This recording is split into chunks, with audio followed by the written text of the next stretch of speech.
Hey guys, Quiv the Lazy Geek here and welcome back to the channel. We are back with this little telescope, the Dwarf Lab Dwarf II, which I received for free from Dwarf Lab, so I would be able to evaluate it at my own pace, full editorial control.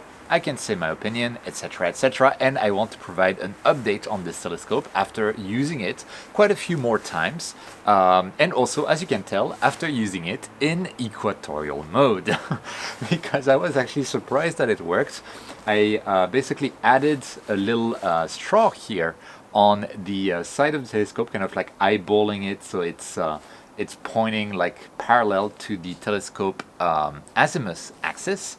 And then I used that straw to just like eyeball Polaris, the North Star there, and then I went through the go-to kind of process, calibration go-to, and it just works, and it tracks really well. So that's really cool.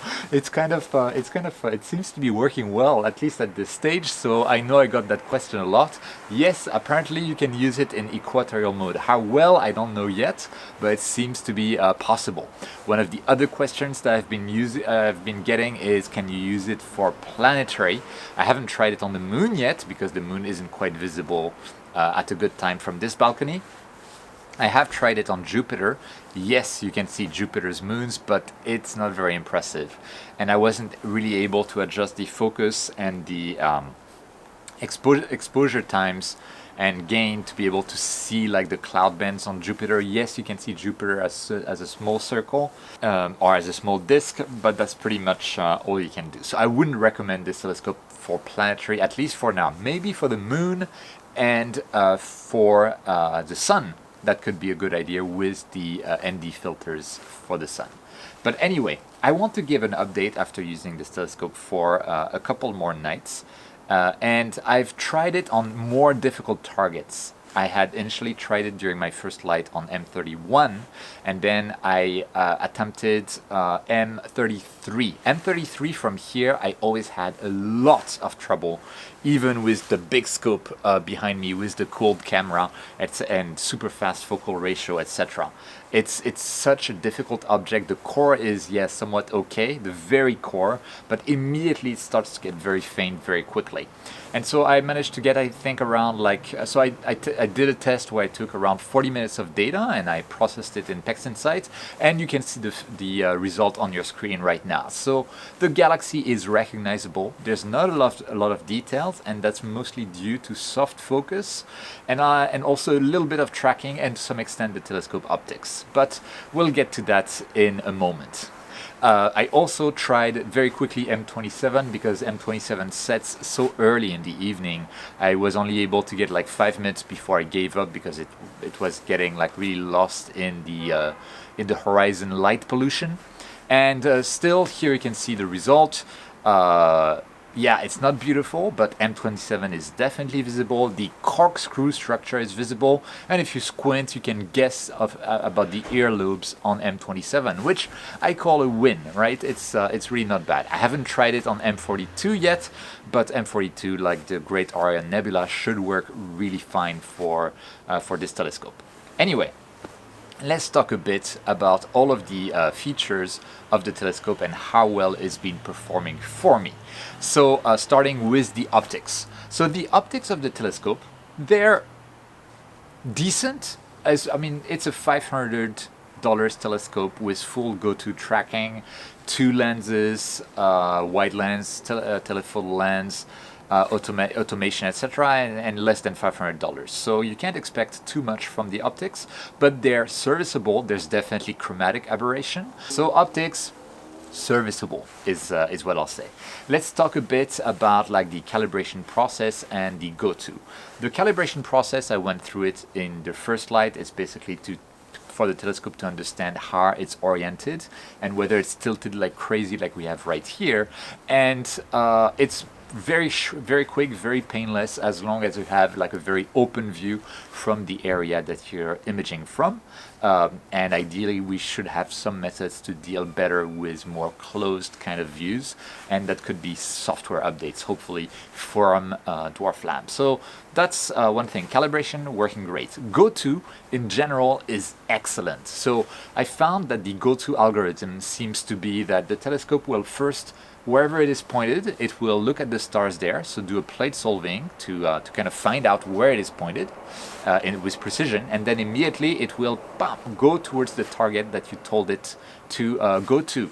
And typically the target is slightly off center, but it's definitely within the field of view, but it doesn't stop there. It does a second plate solve and then completely centers the target. So it's like 2 rounds of plate solving to center the target, and it works for all my tests up to now. It works exceptionally well. There is one scenario where it doesn't work well, and it's been a little bit frustrating, is if you tell the scope to go to an object that is not currently visible from where the scope is. So for example, if I were to tell it to go and watch and look at M42 right now, M42 is hidden behind a wall, it would go to M42. It would fail to plate solve there, and so it would wait there. Okay, so M42 didn't work, fine, let's go to M33, which is above our heads, so it's definitely visible. So go to M33. Nope, because the first step of the algorithm is to find out where the telescope is currently pointing towards, so it tries to plate solve my wall, and it fails, so it cannot go to M33. The only way to solve that is to stop the go-to features, go towards the normal photo mode of the telescope, use the little joystick to move the telescope around, so without losing the calibration, because otherwise if I move this manually I need to redo the calibration. And then finally, I can, once I've pointed it to some place where stars are visible, I can go back to the astro mode and do another go-to. It's a bit involved and really needs to be fixed in software. The telescope should have, thanks to the calibration, a good idea of where it is pointed at any given time. And so instead of doing a plate solving as the very first step, where it is currently pointed, it should first slew towards the general area where it thinks the target is, and then do the plate solving, right? That would be the logical way to do things to avoid this issue. But besides this, the go-to performance is amazing on the telescope. How is the tracking of the telescope? So the tracking overall works well. Sometimes it can be a little hit and miss. So I've noticed with when I was tracking M31 in equatorial mode just now, when M31 was closer to the zenith, the telescope was sometimes the stars would drift out very slowly outside of the field of view and then be suddenly pulled back to the center. And it wasn't like, it didn't affect too much. Basically it would destroy one exposure out of n exposures out of a few, so it's not the end of the world, but it's not great, right? And I'm wondering whether it's just because I'm at this angle like that, although I have noticed some frames, even when I was using the telescope in out as mode, which is what I was using for M33 and M27 that I showed earlier in this video, where some of the frames had the symptoms of a jump, of a jitter, right? So it could have been wind, could have been something else, but it could simply have been the tracking. And I feel like there are indeed limitations with the tracking, and are there like corner cases where in equatorial mode in particular it will have trouble if it's pointing towards the zenith, or depending on your latitude, maybe it will work better for people who are at like 45 degrees latitude, so Polaris is higher and the angle that the telescope is oriented is less. I don't know. So it's kind of like wait and see. And there, if it's mechanical in nature, there could be an equipment lottery also going on there. So something to keep in mind. Overall, though, at least with my unit, especially like in alt-as mode, which I've used extensively. Today's the first time I do equatorial, so I don't have much to say about it yet. The tracking is good, and I didn't have to throw a lot of frames. So definitely decent. And another part is the focus. I forgot to record that originally, but basically, like, there is no autofocus on stars with the Dwarf 2 at this stage. We really need a proper star autofocus, because manual focus that's precise is actually very hard to achieve, and that's something else that I would like. It's a way to amend the speed of the focus motor, so that I could control how quickly the focus moves, because sometimes when I'm really close to a critical focus, I find it really hard to really get right the proper focus, to really pin it down, because the plus and minus buttons that let me adjust the focus, they move the motor a little too much, and it doesn't work quite well. So it would be awesome to have some kind of speed for the focus, just like we have a speed to control the direction of the camera. And that means that most of the time I realize during processing that I have soft focus, or maybe I have like decent focus and the optics of the scope are not great. It could be one or the other, but I get the feeling that it's the focus that's really preventing my images taken with the Dwarf from being better than they currently are. So that is one thing I really want to see some enhancement for. Either, I mean, both feature would be best, but a star HFR based autofocus based on a star curve, and a way to control the speed of the focus motor so we can focus more precisely. And if we can have also a bad enough mask as like kind of a filter option, that would be even better. But that way, we would be able to have really good focus, really as sharp as possible for the optics that we have, and get better images because of better focus. So that's really something that I see as super important for this telescope.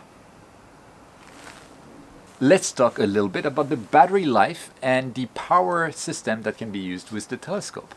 So something that I've noticed is that the battery life, typically, at least in this cold weather, it will last, like tracking a single target and taking like 10-second exposures on a loop, it will last a couple of hours without an issue, which is, decent, not the best.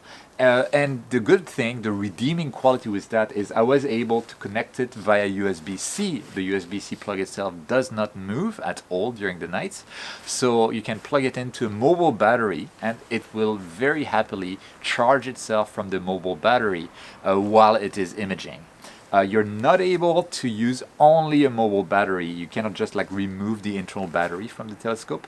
But that's a fact of life, and you can use a mobile battery or an external battery or a power adapter to have more autonomy on the telescope, which I think is really good and really helpful. What about the live stacking of the telescope for electronically assisted astronomy? Well, in terms of live stacking, it works decently, but I get the feeling I'm really limited by the light pollution that I have here in Tokyo, Bortle 8, Bortle 9 zone. And I feel like I really would like to see unlinked stretch, just like we have in PixInsight, or just like I added to Nina, so that we could really see a good result even from Tokyo. That would be amazing, and I think it is a must-have to have really good live stacking within the telescope. Please, Dwarf Lab, that's probably the highest priority item. Make the unlinked stretch for the live stacking. That would be amazing. It's going to be much less of an issue in darker zones, so like Bortle 5, Bortle 6 will probably be much less affected, although I haven't tested it yet in such darker areas. But that's like maybe what I would say my #1 wish list. It is possible to see the target in live stacking even from Tokyo by playing with the histogram, but it's definitely less than ideal. Overall, a lot of potential though. The stacking process itself is very fast. Like as soon as the frame comes in, like the stack is updated. So it does really seem to have like a beefy processor inside it, which is really good, and you can really see the results as they come in. There is a software issue that I also mentioned in the previous video. Once all of the frames have been taken and they're all stacked, suddenly the life stack disappears and we cannot play with the histogram anymore. That's a software flaw. We should be able to stay on the life stack so I can play with the histogram to really savor the final result before I close it and go to the next target, right? But that's not possible yet. Another little tweak that needs to be done in software there to really make it work better. And for proper astrophotography, how is the actual processing within PixInsight? So the processing within PixInsight is actually fairly easy because the telescope will organize its files in one folder per sequence. So if you told it to take 300 frames of a target and you press the start button, it will put all of those frames in the same folder. Then when you do it for a next target, it will be in a different folder, and the folder has the date time in its name. So it's very easy to find out what is what. Plus you can take like dark frames separately, and they're also in their own little folder. They're not labeled as dark frames, but they work definitely fine for the PixInsight processing. And the dark frames, by the way, I've taken only 10 dark frames for the images that I showed earlier. There is no walking noise whatsoever on the images. So they do a really good job of calibrating out the hot pixels or the or that kind of stuff. So this it works pretty well in terms of processing, and I'm really looking forward to taking this towards a darker area. Now, in terms of processing, by the way, the Bayer pattern is GBRG, if I remember correctly. So it's different than the usual patterns. Just remember that once you start using this telescope in PixInsight. So overall, what are my thoughts on this telescope? Well, this telescope is really a work in progress. I think there are solid foundations. It's a work in progress, and you can tell it's within the limits of its budget. It's only $500 right now. So yeah, it's like 4 times cheaper than its nearest competitor, which I think is the Vespera. But like, okay, based on all that I've said, would I recommend this telescope? It really depends on who you are and what your expectations are. One thing, before you buy anything, you should never buy something based on the expectation of future enhancements via software. Enhancements may come to this telescope, they may not, you never know. So always be careful, always buy it for what it is right now. Right now, I think it's a very serviceable telescope for people who like to go hiking, who want to take or like they're going to travel abroad, or they take the train to a dark site and they want to be able to have something they can throw in the backpack that's very easy to carry around, and they like to tinker. They're able to tinker, they understand the limitations of the product, and they understand that they'll have to work around some software quirks, at least for the time being. And if you're like a complete beginner and you expect something that is going to just work out of the box without any, like, you want to tap a button and it just works immediately, this is not it right now. Right now, you would want to go more towards something like the Vespera, except that the Vespera is something like 4 times the price. Right? So that's what I mean from like within the price range. Overall, it's for its price, I think it's an amazing little thing. And for a geek like me who likes to tinker with stuff, awesome, absolutely amazing. But if you're just expecting something that's plug and play, it's not quite there yet. It could become there yet in the future. So again, kind of a work in progress. So take that into account when making decisions about whether you want to get this telescope or not. With that, thank you so much for watching. So I'm going to take this to dark skies and put out a video when I do so. So make sure to be subscribed to the channel, click that bell icon, leave a like, leave a comment about what are your thoughts on this, or what are your suggestions for software enhancements for DWARF Lab. With that, as always, thank you so much for watching. Don't forget, whenever you can, to look up at the stars, and I'll see you next time.